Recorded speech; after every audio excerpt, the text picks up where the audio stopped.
Hello दोस्तों, कैसे हैं आप लोग। आई होप कि आप सब बहुत ही अच्छे होंगे। Oh sorry. और मैं भी एक प्रोजेक्ट तैयार कर रहा हूँ और उम्मीद करता हूँ आप सभी को अच्छा लग रहा होगा।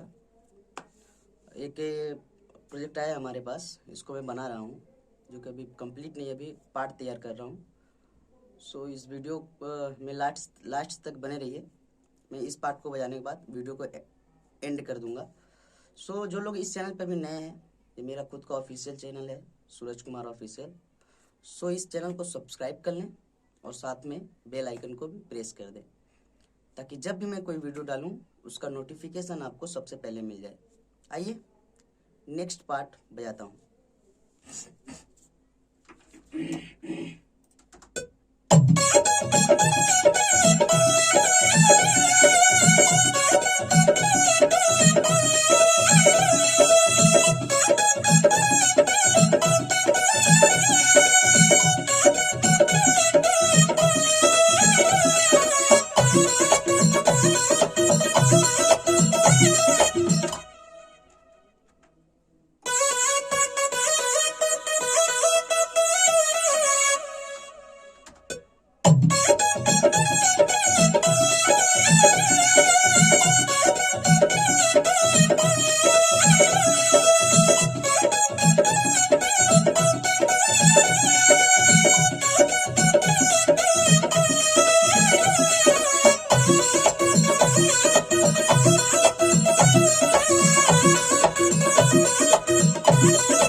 सो उम्मीद करता हूँ आप सभी को पसंद आया होगा ये मेरी छोटी सी कोशिश।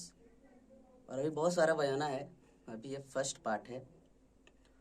तो जैसे जैसे ये गाना कंप्लीट होगा मैं आप सभी को कुछ ट्यूटोरियल या वीडियो लाता रहूँगा अपना। सो इस चैनल पे बने रहें। अगर आप इस चैनल पे नए हो तो प्लीज़ इस चैनल को सब्सक्राइब कर लें। मिलते हैं नेक्स्ट वीडियो में।